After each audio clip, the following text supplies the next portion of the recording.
Okay, Marvin Chris was a beautiful kid that he just was a blessed kid. He was a friendly kid. He loved to play with other kids. He was a child that would befriend anybody in the neighborhood, no matter who they are. I have to try to school him about, be careful of the people he's associated with because he had so much going on in the house with the video system and the games, and he used to let the kids come in and play video game with him, and then next time you turn around, they breaking in the house. So it was good, but when he was 4 and 5, Marvin, I couldn't believe that was my child, cause he was bad to the bone. Somehow or another, when he got bigger and got into school, I think football was a reason why he changed his whole. It changed his whole life because he was an awesome kid at 4 and 5. We couldn't do nothing with him. She was just upset with him all the time. We couldn't take him nowhere. We couldn't do anything. He was just that type of child that just busy, busy, busy, busy. And just all of a sudden, things got better when he got a little older, and he just turned out to be a different person. I think football, it was a great thing for him because he had all that energy, and he was just always hyper. He's just hyper.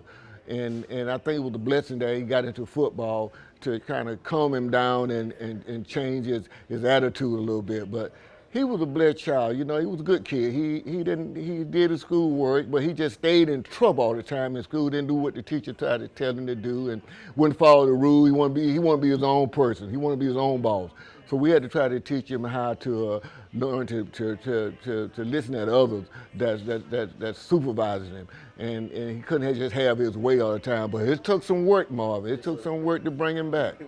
I believe it. Talk to me about how excited were you and Miss Pat that Northside Nation rallied around your son when he was going through his cancer?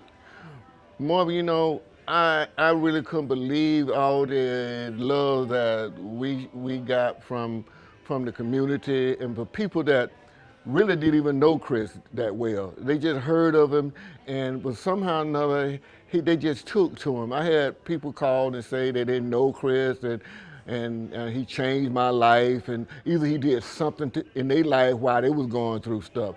And it was a blessing to see all this love and from the community and just everywhere. We got so much love and people doing so many things for us that was unbelievable. And it just touched us.